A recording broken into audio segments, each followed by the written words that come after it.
Welcome to the WalterFootball.com podcast. This is episode 146, and it's week 3 of the preseason. Joined again by Kenny Ortiz of FantasyJabber.com. How's it going, Kenny? Bro, I'm fantastic, man. This is money week in the preseason, right? I mean, this is when games actually teach us something. I mean, not that we can't learn stuff from the previous weeks, but it just feels like there's so many things that are still up in the air. Week 3 gives us more information, so I'm feeling pretty great about that. On the flip side of that, I want to also say welcome to all those watching my video. I know we haven't done a lot of video stuff, and I just want to point out to everyone that those who are watching by video, over my left and right shoulders, the front pages of the Philadelphia Inquirer and Bucks County Courier-Times when the Eagles won the Super Bowl. Listen, they may never win it again, so I got to milk it for all it's worth.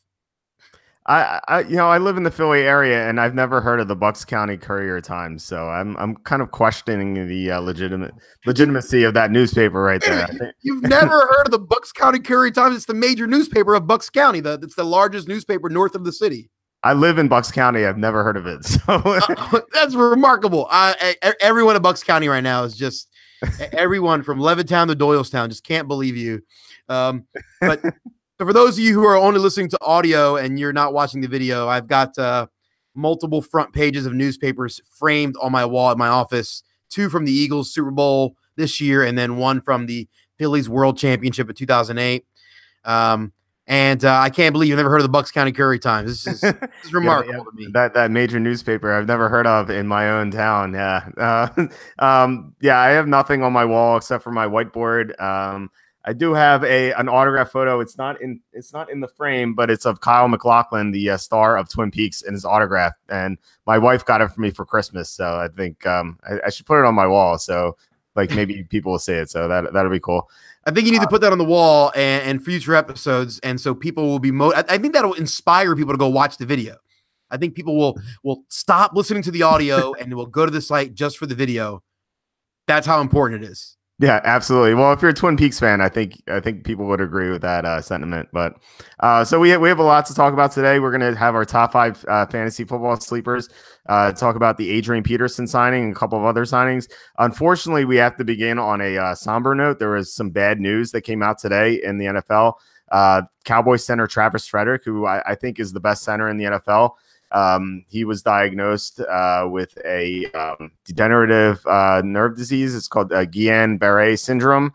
And it sounds like he's going to be out for a while. Unfortunately, he could be done for his career. It's that bad. I looked it up, and it says it takes a long time to recover.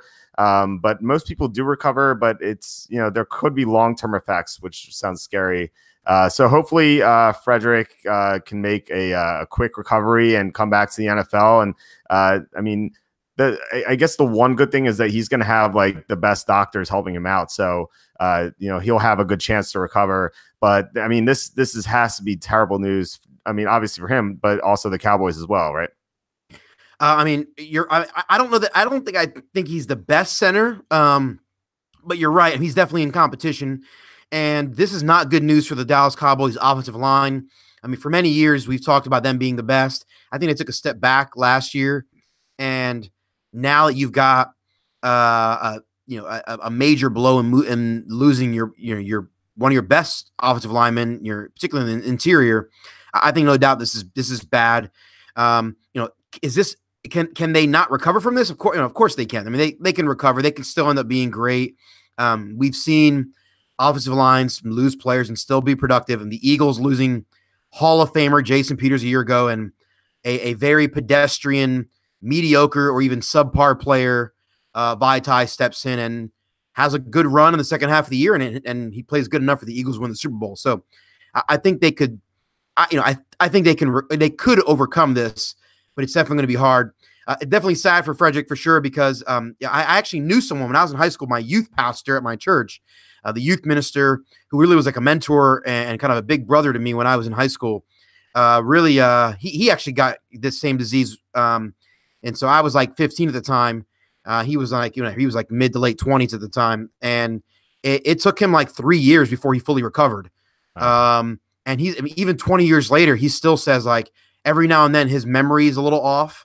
and his memory's never been quite the same. But from a physical standpoint, it took him like 2 to 3 years. Now, definitely, if you have someone who's in better overall health shape, overall better health, better shape, kind of just better physical, talent, better doctors, you would think that guy's going to recover faster, but you don't know. So the best case scenario is a year. Really, it seems like what I've been reading, what I know. More realistic is it's well within the realm of possibility that he never plays in the NFL again, which is really sad for him. Yeah, it sucks. I mean, he's a great player. I mean, you could argue if he's the best center or not, but he's definitely been a Pro Bowler for the Cowboys, and it's a big part of why Ezekiel Elliott was so good as like first year and all of last, and like the parts of last year that he played. So I guess like you have to wonder, because like everyone's fantasy drafts are coming up. Like, do you downgrade Elliott at all because his blocking is gonna be worse? Like, would you put him below the top 4 running backs? Would you put him like number 4? To me, it's like in my mind, I think it devalues him slightly, but there's not really a place for him to move down in my ranks. Like I don't like in my mind, he's like there's 4 guys at the top of the draft, that I like all of them. I think you can make an argument for any of one of them. Todd Gurley, David Johnson, Lev Bell, Ezekiel Elliott, and you can kind of put them in almost any order. And I think you can make an argument for any one of those guys. In my mind, I like Lev Bell and Todd Gurley, a little more than the other 2. And it's Zeke and DJ, kind of the next tier. But I don't think there's any guy behind those guys. I'm not going to put Kamara or Antonio Brown above any one of those 4 guys. So it's hard for me to me, even if I devalue Zeke a little bit, there's not really room for him to move down. I don't think it's enough to think I would take Kamara or Brown over him. So I think in my mind, he's still top 3, top 4. If you thought he was number 1, maybe this is enough of a reason to move him down to number 2. Maybe. So I think for standard, I would keep Elliott. For me, he's number 3. I'm not, like I've said it a lot this year. I'm not a fan of Bell. I think he's going to be a disappointment. So I would keep Elliott number 3. I had him number 2 before today. Just moved David Johnson ahead of him. But in PPR, I think I would take Antonio Brown and DeAndre Hopkins ahead of him now. I think center is such an important position. Like, people don't realize how significant it is. I think center, you could argue, is the second most important position in football. Like, when teams lose their centers, they just their offense really struggles. And their Dallas's backup is Looney, and he's kind of like subpar. It's a big drop off from Frederick, and there's also a question about Zach Martin's health. So like we don't know how effective Elliott's blocking is going to be, and I just think it's a concern. But I would still take him pretty high in fantasy drafts. But yeah, so hopefully Frederick makes a quick recovery. It's horrible news. It's sad to hear it. But like I said, he's going to have the best doctors in the world helping him recover, and hopefully he makes a good recovery when we see him on the field again. Yeah. But yeah, there were a few signings. As I mentioned, Adrian Peterson signed with the Redskins. So first of all, like, do you think this helps the Redskins maybe get over the hump into the playoffs? And second, where do you take Peterson in your fantasy draft? From a Redskins standpoint, I don't know that I don't think it's a major move the needle type of move. I don't think so, at least. And I think, is it better to have him on the roster than not? I guess so. But I don't know that it makes a drastic difference in their positioning in the NFC East or in the NFC as a whole. I love Adrian Peterson. I have long, in my mind, he's the best running back of this era. Arguably the best running back ever. I mean, he's one of my favorite players of all time. Love him. I remember in 2007, I owned him in pretty much every league his rookie year, and he helped me get to the championship multiple leagues. He did lay in a goose egg in the championship round against the Niners. I remember that. I had him too. It pissed me off quite a bit there. But basically, what I did was, for fantasy purposes, I went back and I watched today. I went back and watched pretty much every carry that Adrian Peterson had with the Cardinals last year. So when he first got traded to the Cardinals, he had one great game. And then he was mostly mediocre, and then he got hurt. And so I went back today on Game Pass and I watched, and it's pretty easy. You just type in Adrian Peterson. There's not that many. It took me, like 10, 12 minutes to watch every carry that he had for the Cardinals last year in 2017. And I remember him being better than what I saw today on film. And I'm a little bit concerned that he's lost it, which really makes me sad. So there were moments he looked good, but there were a couple moments where it was like he has lost his power, his leg drive, the kind of the quick change of direction that he had that very few running backs have ever had at his size. The combination of, I mean, he's got the stop on a dime of LaShawn McCoy and the power of Brandon Jacobs. Like he's that like kind of running back. And so I actually was thinking originally maybe he's in standard leagues in a typical 12-team draft. I think he was good enough to be their lead running back and get 700-800 yards and maybe score 7-8 touchdowns, which would be which would easily be worth like an eighth or ninth round value. And with a little bit of upside, maybe he's worth a 6th round pick. That's what I was thinking. What I saw today on film makes me take pause. And so I don't think the upside is a 1,000-yard season. I think the Redskins offense, the cast is good enough. The offensive line I expect to be much better. He just didn't seem to have it. So that makes me nervous that is he really going to take that position, that starting running back role, and really take it and run with it. I'm not so confident at this point. So I think 700 yards and 6 touchdowns is really kind of like the higher end, and the low end is it's just like a 4-man committee all year. And maybe that, on the low end, he's maybe worth a 12th or 13th round pick. So I don't really know where I think he should go. It's somewhere between the 8th and 12th rounds. I know that's a large range, but what I saw today I wasn't as excited. I think if everyone in our league has your mindset, I'm going to be the one who drafts him. I have 3 counters to your argument. The first, I think is the simplest to say, and that's that he's a Hall of Fame player and he's the best running back in this most recent generation. And I don't think like you can discount someone like that. I think that Peterson, if he worked hard this offseason, like he had so much natural talent that I think he can bounce back. And it's not like he's like 38 or something. He's 33. So like we've seen like Frank Gore at 34 rush for 1,000 yards. Like, so like I think Peterson can do it. The second thing, and it's kind of related to that, is that Peterson was pretty injured in 2016. So last year he was coming off that injury. So I don't know if he was completely healthy. I think there's a chance that being 2 years removed from the injury, I think could help him out a lot. And the third thing is that Arizona's offensive line was an abomination last year. It was probably the worst line in the NFL, except for Seattle and Houston. I guess Seattle before they traded for Dwayne Brown, and Houston. Arizona's offensive line was terrible because DJ Humphries got hurt. Jared Veldheer completely fell off. They had other injuries, and the rest of the blockers they had were so putrid. And Washington's offensive line is really good. Like we talked about how Robert Kelly and Samaj Pirine and Matt Jones have run well behind the Redskins line in the past. And Peterson, would like if you were to ask me, would I rather have Peterson right now or Robert Kelly or Samaj Pirine? Like I'd rather have Adrian Peterson. Like there's more upside with him. We know what Kelly and Pirine are. They're just plotters. And like Peterson, if he was injured last year and now he's healthy, like I think that could be a big boost for the Redskins. And the third, that was the third thing. So I don't know. I think Peterson could do well this year. I would draft him in the 7th round ish, around there, 6th, 7th round. I think he can hit 900 yards. My projections are 930 yards and 9 touchdowns. I think the Redskins are going to be really good this year with Alex Smith, at least in the regular season. And I think they're going to see a lot of red zone trips, and Peterson's going to get the ball at the goal line. So I like Peterson this year. I don't love him, but I guess I love him more than everyone else because I actually did a fantasy mock draft tonight, and he went in the 13th round of a PPR. The only reason I didn't take him is because I had 5 running backs already. I hear what you're saying.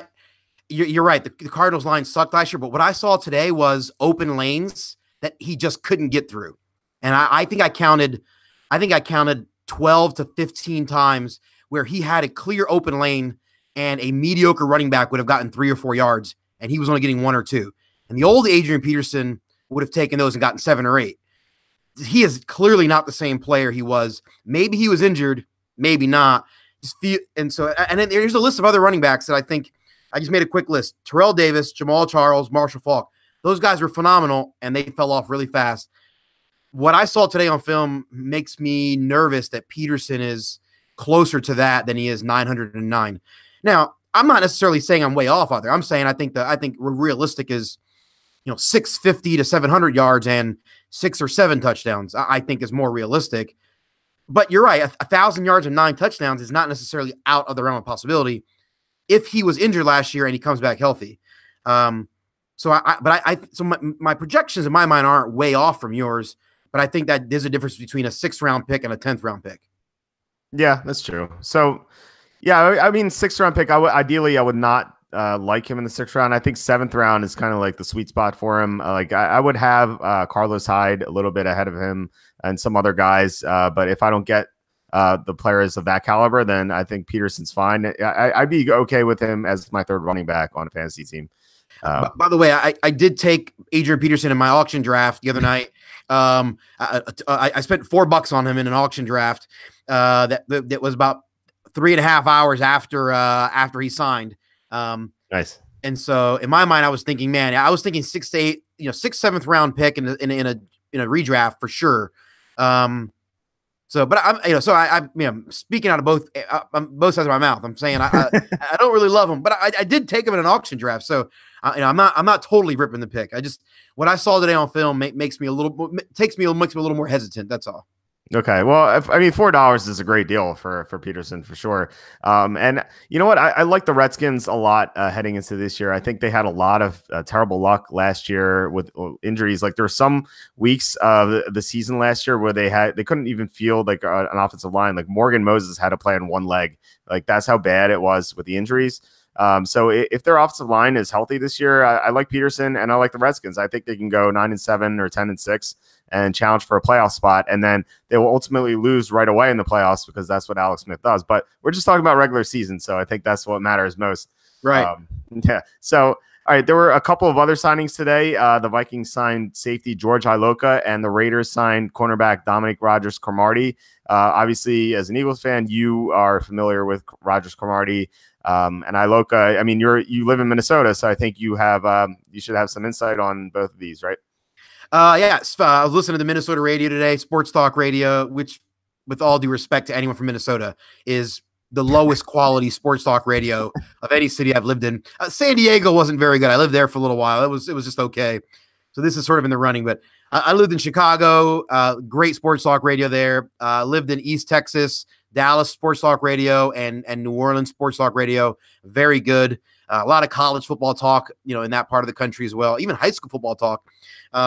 Lived in Central Florida, and sports talk radio there was okay, but this is kind of I'm surprised at how bad it is. Anyway, why is it so bad? Because they're just the guys are talking just don't know what the heck they're talking about. They're just like lame-o homers with not any quality insight. And I know that's kind of what's par for the course for sports talk radio at the local level, but at least some level of insight is helpful. Anyway, and they talk a lot about hockey, which I just think is brainless and a waste of time. And any hockey fans out there, if you're offended, just you know what, you should be offended because you like a stupid sport.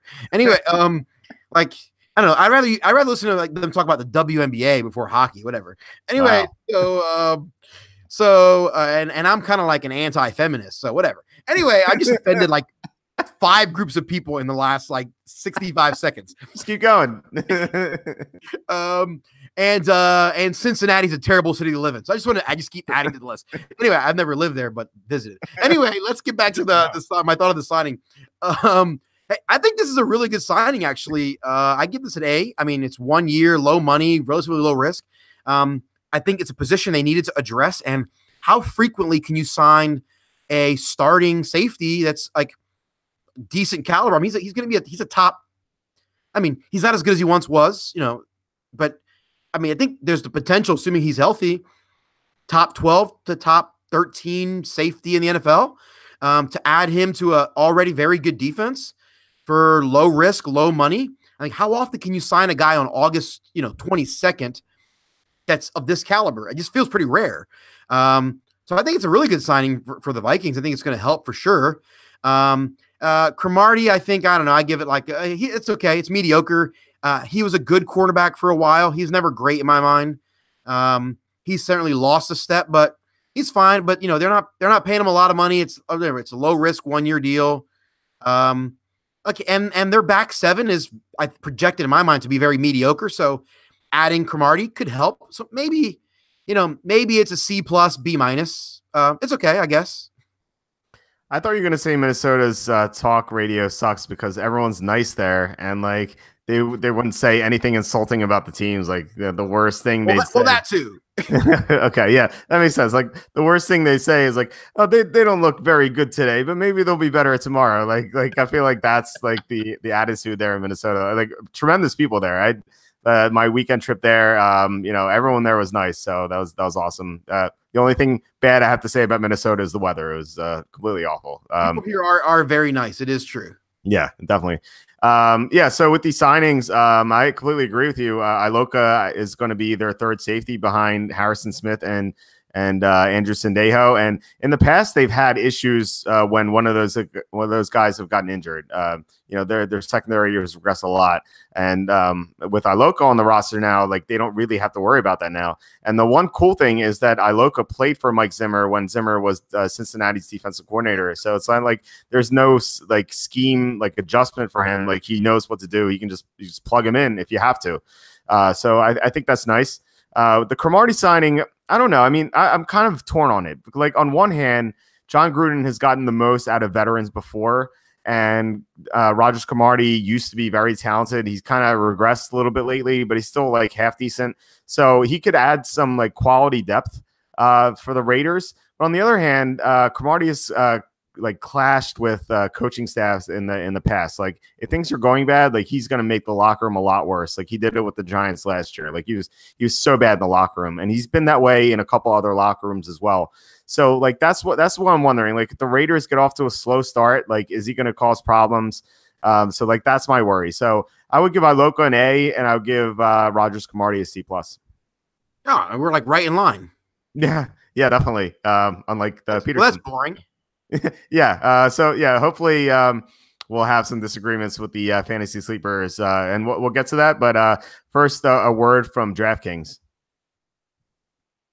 Okay, let's talk about our top 5 fantasy football sleepers. I know you have a lot of honorable mentions. I guess I do as well because on my sleepers page on the site I have 27 names.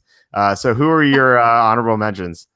I'm gonna go very quickly through these. Let me do them by position, and then I'll stop after each position, and you tell me which guys you like and don't like. Sure.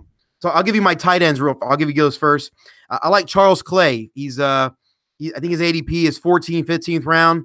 I think he's a fine. He's not great. He's not stellar. Not a lot of upside, but I think he's a really, really late quality value. Tyler Eifert, ADP 12th to 13th round. I think that's his floor. I think he's going to be okay, but he's got the upside. He's one of the most talented tight ends in the NFL. I mean, if he puts it, we've seen in the past what he could do. He could be top 3 tight end if he stays healthy, which is a major, major if. But I think there's potential there. And then the other tight end that I think there's potential there, I think that potentially could sneak in there is who's the number 2 tight end for the Eagles, the rookie Dallas Goedert. The guy's just a freak of nature athlete. Everything that you're reading about his athletic ability and his freak of nature. He was an unbelievable productive player at the college level. Of course, he was doing it against, guys that are not playing in the NFL. He was doing it at a lower level competition. Guys that are, work at Culver's and McDonald's right now. And so, by the way, I went to Culver's for the first time in my life. I had cheese curds. Those are phenomenal. If you've never been to Culver's and had cheese curds, we got to make them a sponsor for the podcast so I can talk about it more often. Anyway, I never even heard of it. Culver. It's like a fast food restaurant in the Midwest, and there's a few in the Southeast. So those are my 3. I like Dallas Goedert a little bit because if Zach Ertz has shown he can't stay healthy. Last year was really the first time he stayed healthy.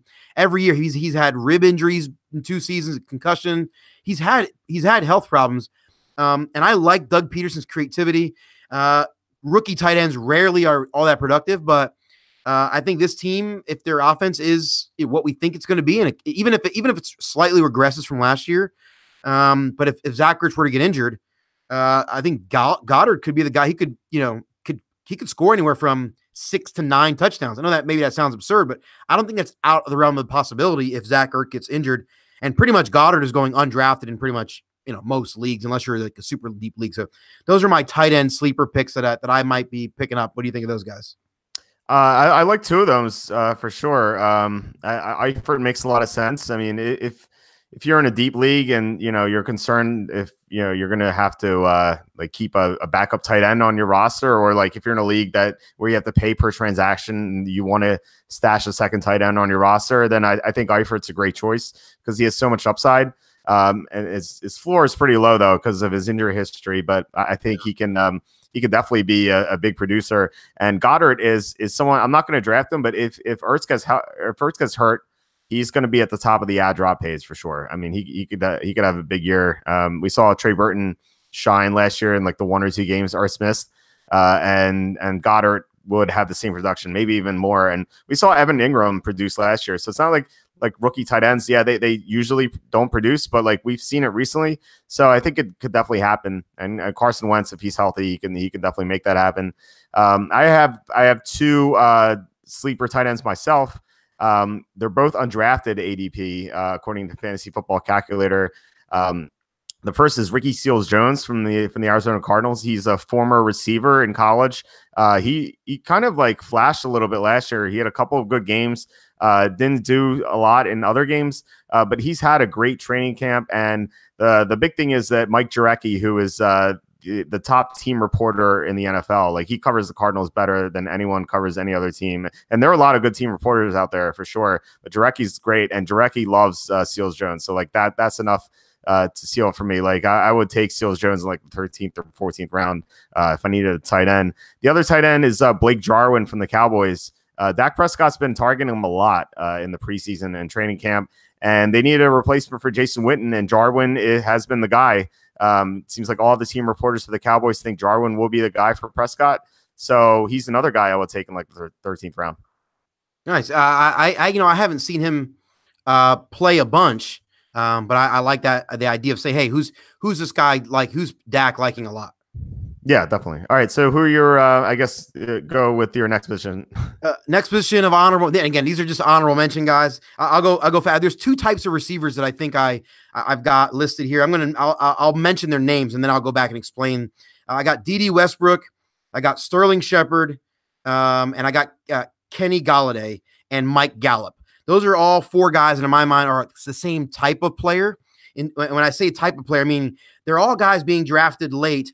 All of them are being drafted as like, wide receivers, 4 or 5 on most teams or later than that. And all of them are guys that have the potential to be the best receiving weapon on their team. All of them are way more talented, I think just pedigree wise, than most of the guys on their team. And most of them play on not great offenses, but have the potential just to pick up volume plays. And so I think I got a guy like Michael Gallup being drafted 12th or 13th round. I think his floor is to really be like a wide receiver 4. His upside is wide receiver 2. I mean, if he's just getting a bunch of targets, especially in PPR, I mean, he could return, he could return 7th, 8th round value, and he's being drafted at 12th or 13th.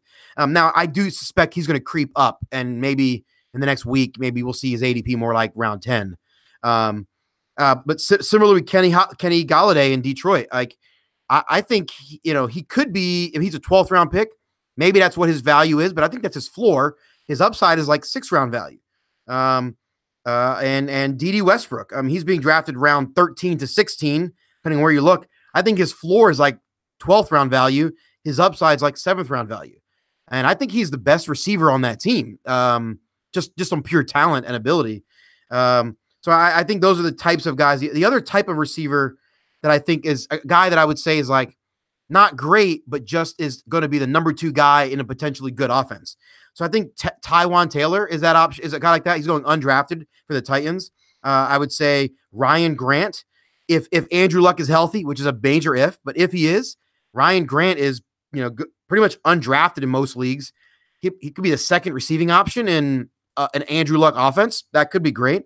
And then Mike Wallace. I mean, he could be the second best receiver, the second receiving option in what I think is going to be a good offense for the Philadelphia Eagles. Torrey Smith last year had 500 yards and whatever, 3 or 4 touchdowns, and he was terrible. Mike Wallace, I think, is clearly better and could produce that. So talking about a guy who's pretty much going undrafted. I got him for $1 in my auction league, which is filled with Philadelphia Eagle homers. I was shocked that I got him for $1. So maybe I think people are just sleeping on some of these guys. See what I did there? Sleeping on the sleepers. So yeah, wow. Kenny Golladay, Mike Wallace, Michael Gallup, Ryan Grant, Dede Westbrook, Tywan Taylor. They're all those are all guys I think are potential, late round receivers I may be targeting. So yeah, you mentioned 2 of the guys I have in my top 5. So I won't touch on the ones that you did mention, but yeah, so some honorable mentions I agree with you on. Ryan Grant is one. We'll see about Luck's health. I want to see Luck really show his arm strength in the 3rd week of the preseason. If he does that, then Ryan Grant will be atop my sleepers list, no doubt. As long as he targets him at all. So he has potential, but if Luck's not 100%, then I'm worried about him. Some other guys, Cortland Sutton from the Broncos, he's going undrafted. He's going to start for them across from Demaryius Thomas with Emmanuel Sanders in the slot. So, I mean, he's someone to watch out for. Kenny Golladay, agree with you. I think in his 2nd year and with Matthew Stafford, I think he's going to have a big year. Cameron Meredith from the Saints. I thought Meredith was going to have a big year last year, and then he got hurt in the 3rd preseason game as we were doing our draft. So I think Meredith is shown that he's healthy, and he has Drew Brees throwing to him. A couple of rookies, James Washington from the Steelers and Anthony Miller from the Bears. Washington is going to take Martavius Bryant's role in that offense, and Bryant was talented, but it's kind of like a goofball. And Washington is more like.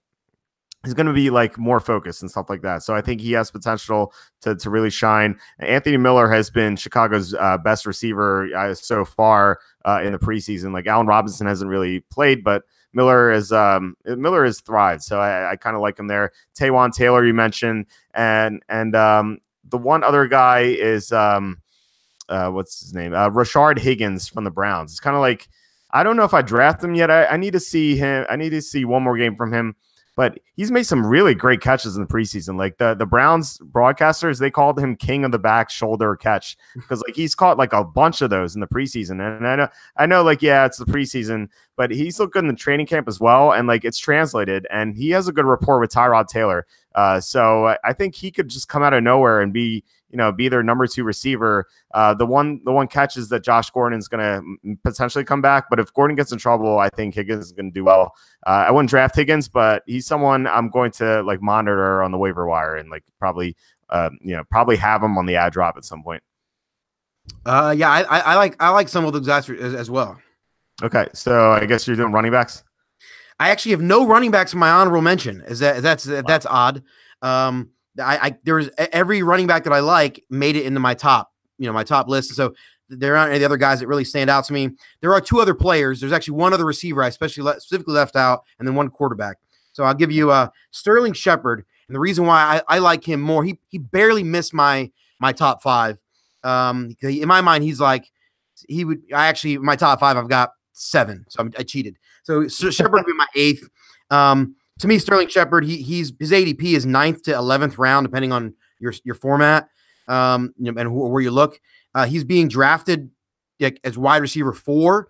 I think his floor is wide receiver 3, and his talent level is.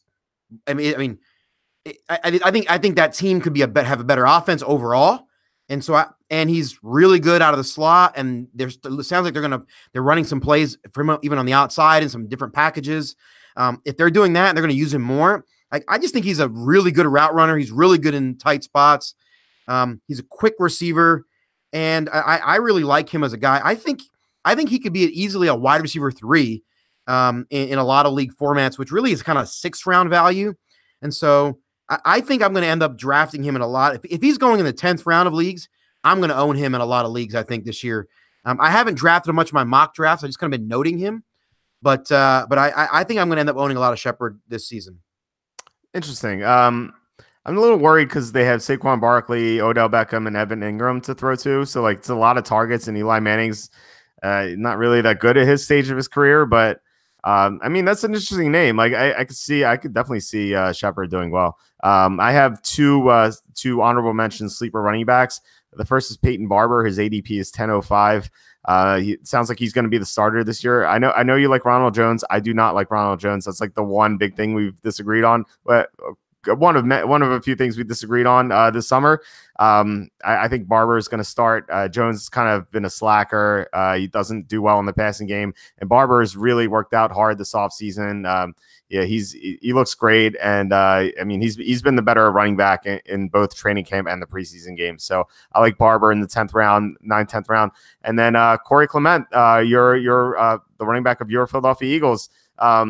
So Doug Peterson likes to rotate running backs. Like, I don't think he's going to feed the ball to Ajayi like as much as people think he will. Like, Ajayi is definitely going to get the bulk of the carries, but Clement is going to see a decent workload.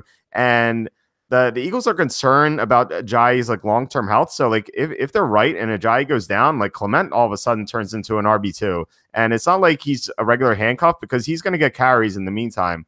So like, especially in games against like bad run defenses, I think Clement could have some like decent games even if Ajayi stays healthy. Yeah, I like Corey Clement a little bit. Yeah, I guess I don't think he's a special talent per se, but and I just think there's a lot. I think the rotation is going to be there. Even if Ajayi were to go down, I still think it's Clement and Sproles, and it sounds like they want Donnell Pumphrey to be a part of the passing game still.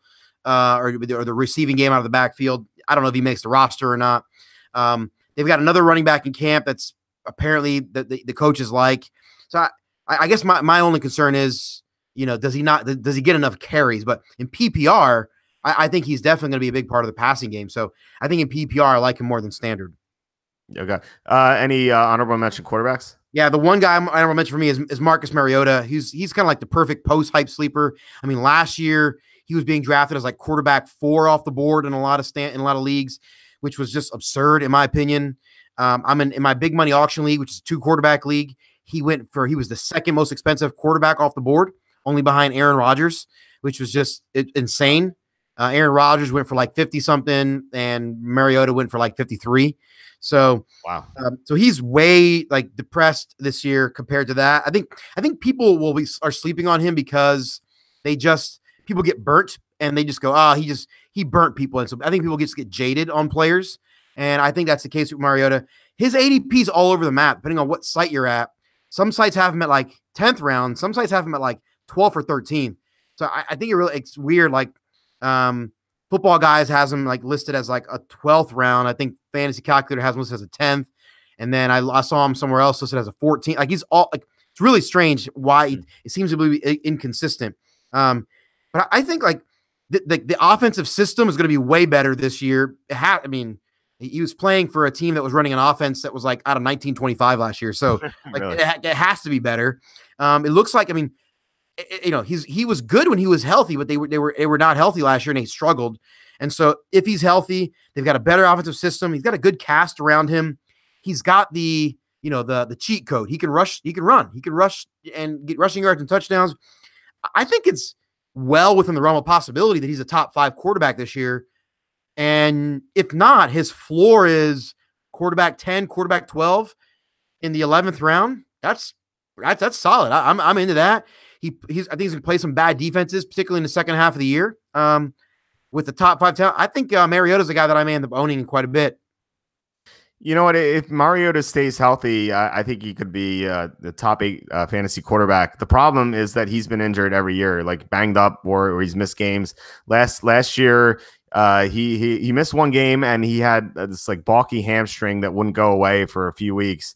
And that kind of like really hurt him in the middle of the season. And he caught fire toward the end. But like, if you had Mariota in the middle of the season last year, you definitely got burned, as you said. So we'll see. If he can stay healthy, then I agree with you.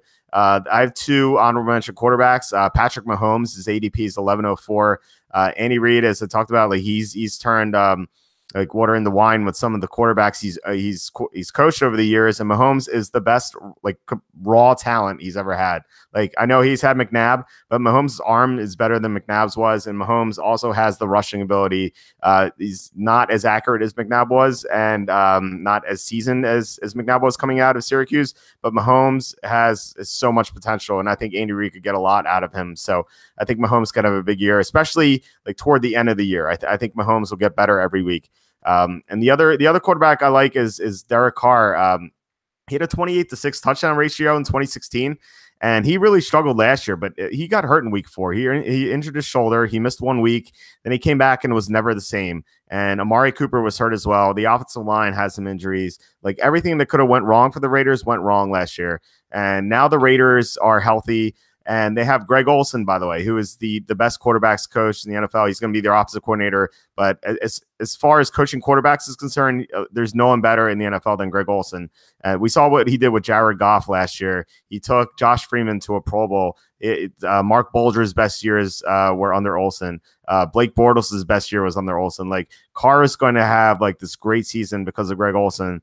And so I think I like Carr. His ADP is 1202. I would take him in the 11th round as a backup. I like Carr as a talent. I think the Raiders will bounce back to some extent, but I do think I feel obligated to mention the one thing that's got me a little bit down on Derek Carr was, and I know he had the injury last year, so that definitely plays a part of this, but he threw 13 interceptions last year, but he also threw 9 passes that should have been intercepted. If anyone's interested, you can go to my website, fantasyjabber.com, and you can read my should have been interceptions list. And so he threw 9 passes that should have been intercepted, which is 1, 2, 3, 4, 5th most in the NFL last year. So really he should have thrown 20 interceptions or more.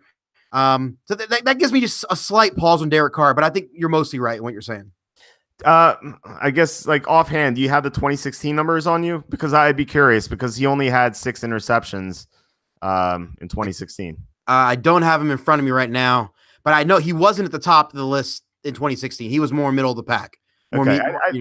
I think 2016 is more indicative of what we're going to see because last year he got hurt in week 4 and he was never the same. Like I rewatched all 2017. He had no arm strength anymore just because like his shoulder was so injured. And like I said, Olsen is going to help him a lot. So I like everything about the Raiders, including their week 1 potential against the Rams. I already posted a pick on my site for the Raiders at 5 units against the Rams. So we'll in a couple of weeks we'll be talking about our week 1 picks. But for now, so let's get to our real top 5 fantasy football sleepers. It only took us 45 minutes to actually get to the topic at hand, right? We have so many honorable mentions, yeah. So you mentioned you had 7, so I guess go with 7, 6, and 5. Well, I've got guys tied at different positions. Okay, all right. So it's my top 5, but I got at 2 spots. I got 2 guys tied, so okay. I cheated. All right, that's fine. Go ahead. My number 5 is the quarterback that I'm liking more and more.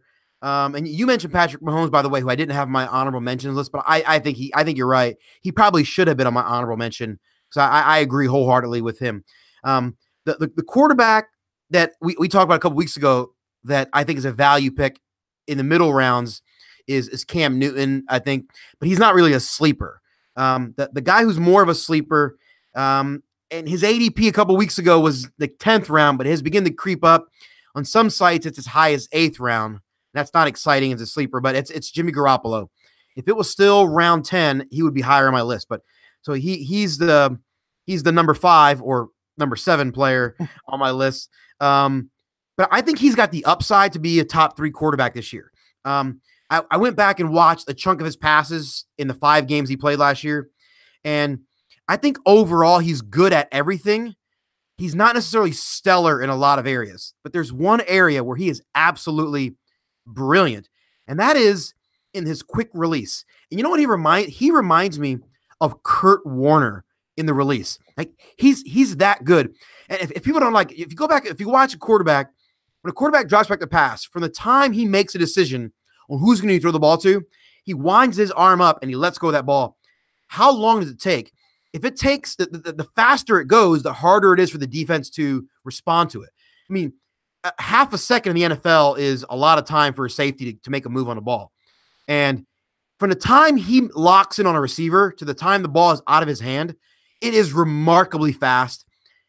Aaron Rodgers is great at it. There's a couple other quarterbacks in the league right now that are good, but Jimmy G is as good or maybe better than all of them in the release category. He is not better than other guys in arm strength or accuracy or over athleticism. He's good in those areas, but his quick release is A+. And that's what Kurt Warner had, and that's what took Kurt Warner from being a stock boy at a grocery store in Iowa to being a Hall of Fame quarterback. And Kurt Warner was very good in a lot of areas, not stellar in any other area, except his release. Maybe the best ever in NFL history. Like, that's how good Kurt Warner was. Jimmy G is almost that good. I know that's really high praise, but that just means that you have other receivers. You have open guys that maybe wouldn't ordinarily be as open, but because of the quick release, he can get to the ball and kind of throw guys open. So I like Libby G. I think his floor is low end quarterback 1. I love the system he's in. I love Kyle Shanahan. I think that team overall is going to be better. I know you're even higher on them than I am. I think the upside for him is top 3 quarterback. And to get him 8th round still feels a little bit high. I would love him in the 10th round. But I may look at him in the 8th because I think that's his floor. And I've actually moved him ahead of my ranking. I moved him ahead of Deshaun Watson. I've moved Watson down. I put Jimmy G ahead of him. Jimmy G is above Watson, even above Carson Wentz in my mind. I have him as the 6th best quarterback with the potential to be the 3rd best quarterback. I like Jimmy G a lot. So I do quarterback power rankings every summer. Like next summer at this time, if we're talking about Garoppolo as like a top 4 NFL quarterback, like, would you be surprised at all? I would not be. No, I wouldn't be at all either. Like I think your assessment on him is completely accurate. Another like A+ trait of his is leadership. Like he gives his teammates so much confidence, and you can see it. Like, they're a different team with Garoppolo, and like you see other guys. I feel like Kirk Cousins is an example, like the opposite. Like I feel like Cousins doesn't have that sort of like leadership that Garoppolo does. Like Garoppolo, like, he just galvanizes the whole team. And I think that's so important. But you're right about his release. Like, it is great. And that release is so important for quarterbacks. And it's something like a lot of people don't talk about, like the casual fans definitely don't talk about. We've seen opposites of that. Like, Drew Bledsoe was known for like the slowest release ever. Like, he had such great traits, but his release was so slow and he took so many sacks because of it. But yeah, Garoppolo is, I think he's going to be great. I love everything about the 49ers this year. I think they're going to win the division. And yeah, I wouldn't surprise me if they won the Super Bowl, honestly. Wouldn't not surprise me at all. Wow. Yeah. Yeah. So I think you can, kind of guess, how much I like them week 1 against, the Vikings out there. So, but, that's the topic. That game, by the way. What'd you say? Going to that game. Nice. Yeah. So you can watch Garoppolo pull the upset. So that'd be fun. So my number 5, by the way, I do like Garoppolo a lot. I've drafted him as my backup quarterback in a lot of mocks this summer. My number 5 fantasy football sleeper, someone I mentioned in our mock draft yesterday, the video we did, is Philip Lindsay, the running back for the Broncos. And I feel like not a lot of people are talking about him. He was an undrafted free agent out of Colorado. He set the Colorado record for all-purpose yards in his career. He's really talented. Like, he reminds me of Tariq Cohen. I think he's going to be a big part of the offense this year. They drafted Royce Freeman in the 3rd round, but I think Lindsay is a good like complement to Freeman. I think Lindsay's going to play on 3rd downs for sure, and I think the Broncos, as the year progresses, they're going to figure out that they need to give Lindsay the ball. Like, he's looked terrific in both training camp and the preseason games. So he's someone I like a lot. Like, he really reminds me of how I felt about Tariq Cohen at this point last summer. Like Cohen, he just came out of nowhere, and he looked great in the preseason games. And I feel like I felt the same way watching Lindsay. I think he's kind of like a carbon copy for Tariq Cohen. I'd be lying if I say I've watched a lot of Philip Lindsay, but I actually have him on my list. You mentioned him yesterday when we did our mock draft video, and so I did make a note of him to look up all of his plays from the preseason. Yeah, he was a very productive player. In college, I didn't watch much Colorado football, but I obviously have seen his stats. My only concern is kind of like what I alluded to with Dallas Goedert earlier, is that at Colorado, like, you're playing against Air Force. Like you're playing against like your Pac- competition's not it's the great. Pac-12 though. Yeah, Pac-12 defense sucks, and they got smoked. They got smoked by the only good teams in the Pac-12. So it's like you're playing against like Arizona State and Little Sisters of the Poor, Boulder campus. Like I don't know, just like it's the future gym teachers of America. You know, that's like it's just hard to put a whole lot of stock in it.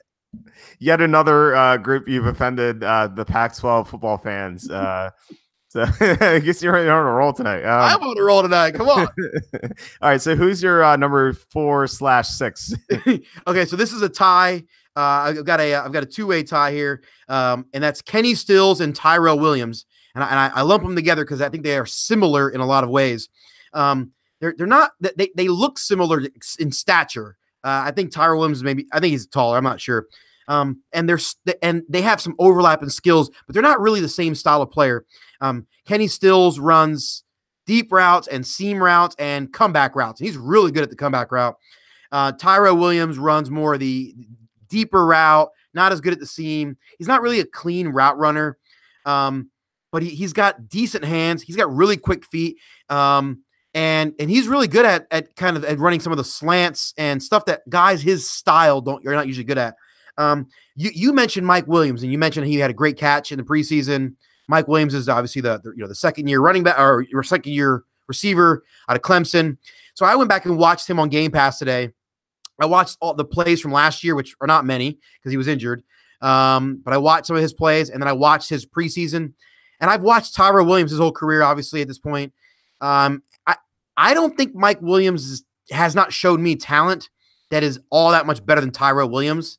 Like he's a little bit stronger, a little bit stockier. Maybe he's got a little bit better hands, but like he hasn't shown me that he's got the goods to demand the ball the way other guys, other young receivers do. So Mike Williams is going like, I don't know, in some cases 5 to 6 rounds, anywhere from 3 to 6 rounds ahead of Tyrell Williams, depending on what draft you're in. In some cases, in some leagues, he's going like 7 rounds, 8 rounds ahead. And Mike Williams is clearly the better pedigreed player. He's definitely more talented, but I think the difference between him and the other guys is minimal. And I think Kenny Stills is similar in that Kenny Stills is being drafted anywhere from 3 to 6 rounds behind his teammate Devontae Parker. And I don't see a major difference between Devontae Parker and Kenny Stills in terms of talent. Like Devontae Parker is more talented, but barely. He's not 3 to 6 rounds ahead of him, more talented. So I think both Tyrell Williams and Kenny Stills are guys that are guys that are going to get.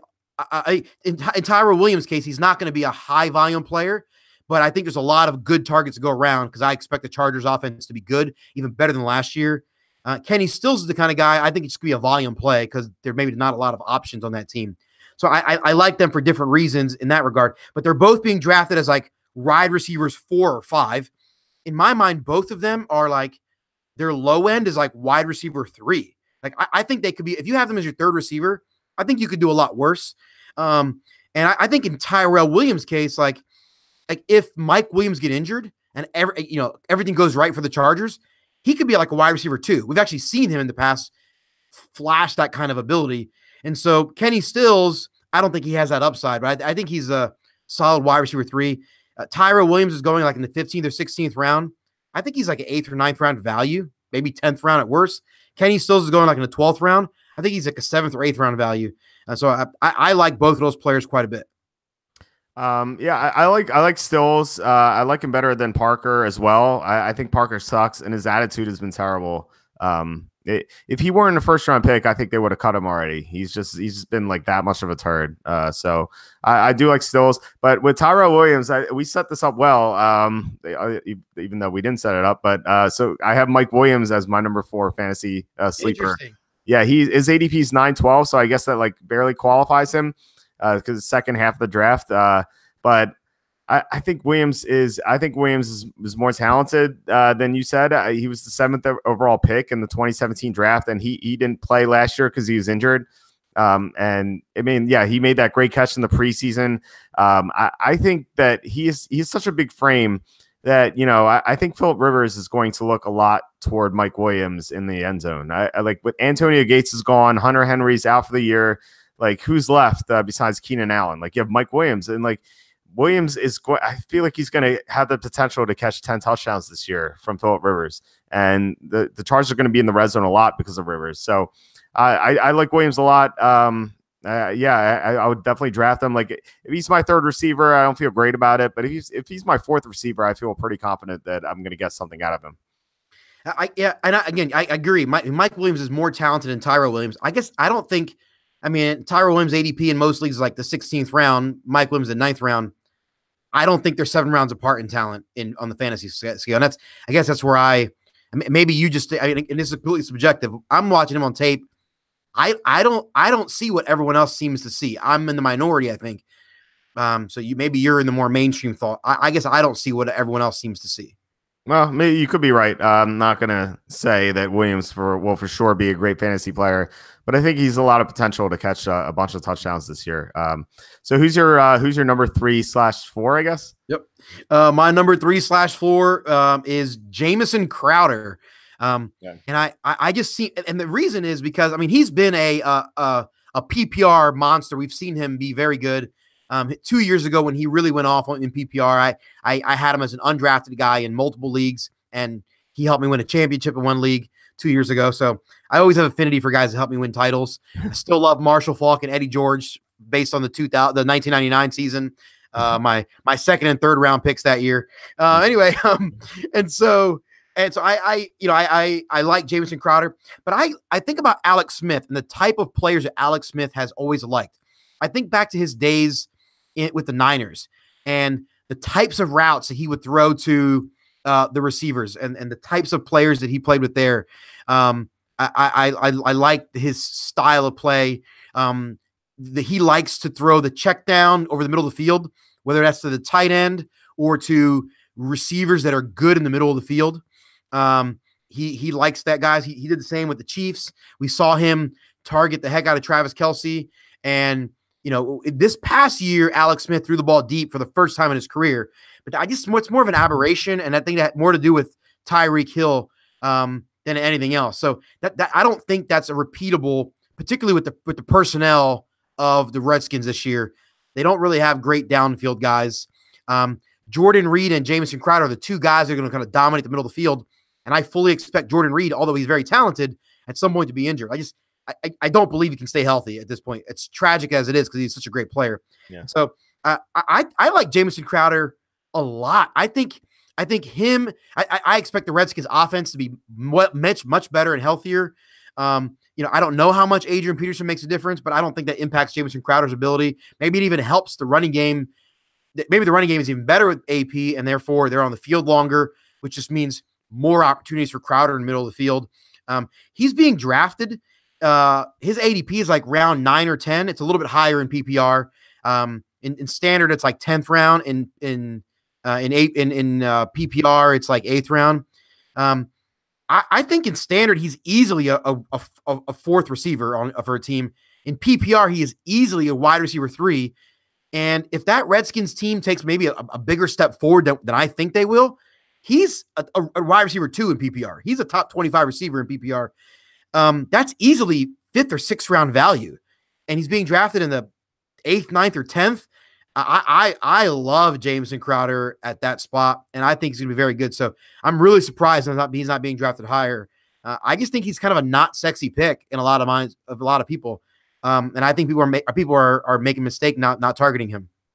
Yeah, I like Crowder a lot last year. He was near the top of my fantasy sleepers page, and then he got hurt, and then you kind of he didn't do much last year until the end, and then he had a couple good games.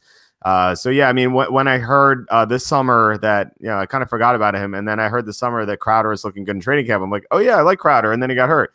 So I think Crowder could have a big year this year. I think he could. I feel like he would be someone that Alex Smith throws to a lot. I agree with Jordan Reed too. I think Reed's going to do well until he gets hurt. Unfortunately, it's going to happen. But I think, if you're looking for a tight end in the short term, just pick up Jordan Reed and he's going to produce for you. He's going in the 12th or 13th round. So you can draft Jordan Reed, and then when he gets hurt, you can just pick up someone else. So My number three fantasy football sleeper is someone you mentioned is D.D. Westbrook. His ADP is 1403. Westbrook, I feel like is another guy I had high on my sleepers list last year, and then he got hurt and he missed the first 10 weeks of the season. But then he came back and he had some good performances. So he was only a rookie, and now he's in his second year. I think with Allen Robinson gone, he is their best receiver. And I wish the Jaguars had a better quarterback than Blake Bortles. Bortles sucks. He throws way too many checkdowns. But I think in the games where Bortles has to throw, I think Westbrook is going to be targeted a lot, and I think Westbrook's going to have some good performances. He plays 2 games against the Colts, who have a terrible secondary, so that's a plus for sure. And I just like Westbrook overall as a player, and the 14th round is definitely a steal. So I would definitely take Westbrook in the 13th round. Yeah, the only reason he didn't make my top 5 is because of the quarterback. But Right. I mean, that's if he played with a half decent quarterback. I mean, if your sister was playing quarterback for the Jacksonville Jaguars, D.D. Westbrook might be my number 1 sleeper. I like that she's half decent. She's already ahead of Blake Bortles, so that's fun. So okay, who's your number 2/3? All right, so my number 2 is I got a 2-way tie for number 2, and because I got 3 players left to mention, and all 3 of them are running backs, and so I like all 3 of these players quite a bit. One of these names, I actually don't really like him as a player, as a talent, all that much, and I've kind of dogged him quite a bit, so you might be a little bit surprised. But my tie for number 2 is between Carlos Hyde and Isaiah Crowell. And Isaiah Crowell is the one I think is a little bit shocking because I don't think he's all that good of a player. I just think he's okay. He's I mean, he's better than me, but whatever. I mean, he's just a dude who can take what the line gives him. He's not great, but he's a little bit fast for a big guy. So he's a little bit bigger than the average. He's got a little bit of power, a little bit extra power than the average. And for most guys his size, he's a little bit faster. I think he's actually a better overall player than Jordan Howard. I'm not a big fan of Jordan Howard, though, so that's not speaking much. People love Jordan Howard, and I don't seem to understand it. Crowell, he's not super shifty. He's not really good in the passing game. I think he's overrated in that regard, but I think he's a little bit better than people realize as a talent. Last year, he was way overhyped. People were saying he was being drafted in the 2nd and 3rd round, and I was like, he was a 6th round pick in my mind at best. Like, I was right because he was terrible. He was not good. So now I'm like going like, so it's funny because like people like go through these extremes. We're like, he's like, oh, he's a 2nd or 3rd round pick, and I'm like, no, he's like a 6th or 7th round value. And now people are like, oh no, he's he's in some cases being drafted like much later than that. And I'm like the market loved him last year, and I thought he was good, okay. Now the market thinks he sucks. I still think he's okay. Like it's funny from one year to the next. I haven't moved. You guys keep moving. Like, what the heck's going on? So I like Crowell. And then I like him. He's kind of a volume play. I think he's I think he's a 5th round value. I think I like him. So if you get stuck with him as your RB2, RB3 in a standard league, I think you're fine. I wouldn't want him as an RB2 in my PPR, but in a standard. And then Carlos Hyde, I think, is very similar. Carlos Hyde is, I think, better than most people realize. He was still productive for the Niners last year. His ADP is like the 8th round, 8th, sometimes in 9th round, even a little lower in PPR. He's dropping. I think he's easily a 4th or 5th round value. I think in standard, he's an RB2. I mean, in my mind, he's a top 24 guy in RB, and in PPR, he's an RB3. Only because not because he's not a good receiver out of the backfield, but because they got Duke Johnson there with the Browns. The only concern is I think in the second half of the year, Nick Chubb could come on. I don't love Nick Chubb as a prospect. I think I'm lower on him than most people are. I think he was, maybe the 5th best rookie running back coming out in this draft, 4th or 5th. I watched him play a little more than most, and he never stuck out to me, but he could take some carries, and in the second half of the year, especially, he could kind of take over the starting role. So that makes you a little bit nervous, but I think to draft a guy like Hyde in the 8th or 9th round, who I think is going to be a quality RB2 for at least the first half of the year in standard leagues, I think is a really good value. So I find myself, because you've said this quite a bit through the summer, I find myself being more likely to draft receivers in the 2nd and 3rd round, and more likely to draft guys like Isaiah Crowell and Carlos Hyde, between rounds like 5 and 6 as my RB, 3 or 4, with the potential for them to be RB2s.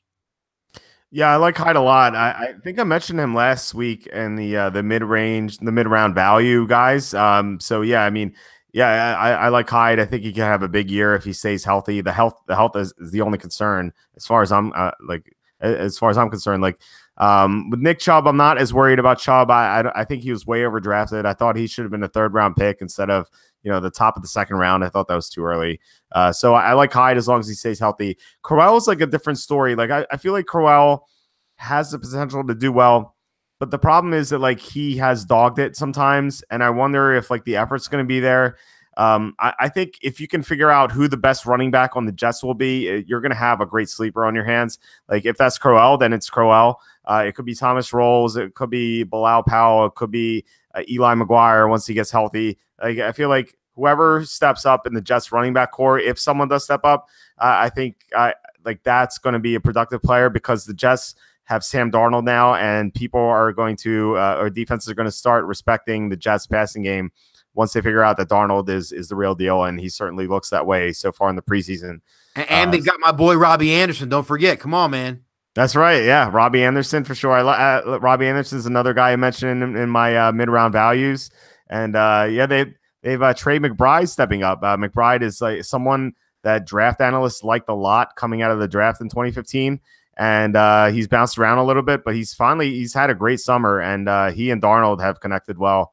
So I like the Jets offense. I think they could surprise a lot of people this year. And we saw them get to 5-11 last year with Josh McCown and Robbie Anderson being the only viable receiver. And like now they have more weapons, and their defense is not bad. So I kind of like the Jets. I think they could challenge for like 8-8 or so. By the way, just to toot my own horn a little bit, Robbie Anderson was in my top 5 sleepers last year. He was undrafted in most leagues, and he ended up being a quality RB or a running back 2 and 3 in most leagues. Yeah, you're not lying. Last year, you mentioned Robbie Anderson a lot during the summer. I laughed at you, and you had the last laugh because you actually drafted Robbie Anderson in like almost every league, and like he helped you win quite a few of them. So. Yeah, absolutely. My number 2 fantasy sleeper is someone you also mentioned is Michael Gallup. His ADP is 1302. The Cowboys don't have a number 1 receiver if you take Gallup out of consideration. Like Terrence Williams sucks. Alan Hearns has never been productive outside of garbage time in 2016, and he's always hurt anyway. And Des Bryant's gone. Cole Beasley is just a slot receiver. They need a number 1 receiver to step up, and Gallup has stepped up. Gallup has been Dallas's best receiver this preseason in training camp. Dak Prescott's targeted him quite a few times in the preseason. I think Blake Jarwin is the only player who's had more targets thrown to him.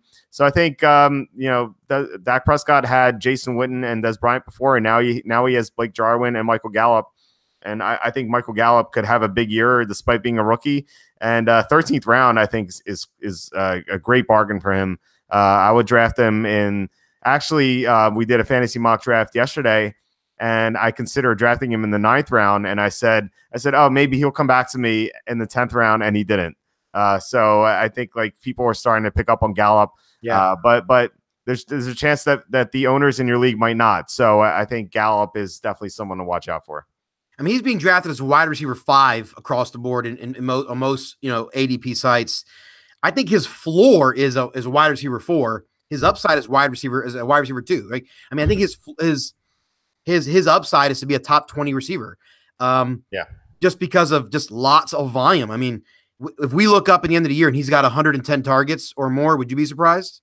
No, definitely not. No, I think he could be like a target machine there, a target hog, because they really don't have anyone else. Yeah, I mean, 70 catches and 900 yards is maybe that's on the high end. Maybe 65 catches and 800 yards is but that's wide receiver 2-3 numbers in PPR. I mean, that's top 30 for a guy who's being drafted anywhere from the 10th round to the 13th round. Yeah, I currently have him at 860 and 6 touchdowns. But I think that's a conservative call on my part, and I actually have him getting like bonus numbers, which is why he's higher on my list. He's actually my number 25 receiver. So yeah, I do like Gallup a lot. So who is your number 1 fantasy sleeper? I went back today and watched this. I watched a handful of players, and just like Adrian Peterson, it only took me a few minutes because guy only had a few carries. And this is not going to be a surprise to you because I've talked about him before. I was trying not to use the same names over and over again, but I just can't keep this guy off the list. His ADP is 14th or 15th round in most cases. In my mind, he's a top 5 running back talent. Anyone who knows me knows who it is. It's Doug Martin. I went back and watched his film. I watched every carry from 2017 again today. He's a great player. Just on the talent wise, none of his problems are on the field. He's got a low center of gravity. He's got really strong legs. He's quick in between the tackles, and he's got good long speed. He's a good receiver out of the backfield. He's a smart player, vision. He doesn't have the elusiveness of a Shady McCoy, but he's good in every other area of running back. And in my mind, he's not as talented as like those top guys are. But if you're talking about like the second tier of top running backs, Alvin Kamara, the Melvin Gordons, the Dalvin Cooks, the Joe Mixons, that caliber, the Leonard Fournettes, Doug Martin is just as good as those guys. He's in that category of talent. And every carry I saw him play last year, he showed that on film. Anyone else, go watch the game, particularly go watch for his first game back, which I believe was a Thursday night game. And it was obvious he was in the coach's doghouse, and eventually they benched him and they sent him home. But that was all because of off the field issues. And we all know for Doug Martin, he's a head case, right? It's in between the ears. The guy's he's a nut job. He's got off the field problems. He seems like he's a terrible kind of guy in the locker room, substance abuse issues. But we've seen him be awesome. And it seems like in his career, he's had 2 other moments where he was sort of in a prove it moment, and he came through in both of those times. He's 2 for 2 in the prove yourself sort of moment. And I think that's this is kind of like a last kind of ditch effort for Doug Martin. Like if he flames out here, he may never get another shot in the NFL, like, cause he's just sort of a turd of a man. And Marshawn Lynch, he clearly has lost a step. His power is still there in a lot of ways, but his speed and balance has seemingly not been as good. The Raiders really fell apart last year, but they're just 2 years removed from having, in my mind, the best offensive line in football. And Derek Carr, if he bounces back, as you talked about, he's one of your sleeper picks. If he bounces back, that offense is going to be very good. That means that they're going to score a lot of touchdowns. They're going to have a lot of red zone opportunities. Doug Martin has the potential to be a top 5 running back. I mean, particularly I think in PPR with that league, like with that offense. People think I'm crazy, but I'm telling you, like I think this guy had. Doug Martin potentially will be overdrafted next year as a 1st or 2nd round pick. I will have no part of it because he'll be a bust next year at that right. He'll be a total bust. But for a guy who's being drafted in the 14th or 15th round, I think people would be totally mistaken for not taking. So I'm probably going to own a lot of Doug Martin. I'm going to be drafting him, in rounds 12 just to make sure I get him, probably in a lot of leagues. Talent wise, he's awesome.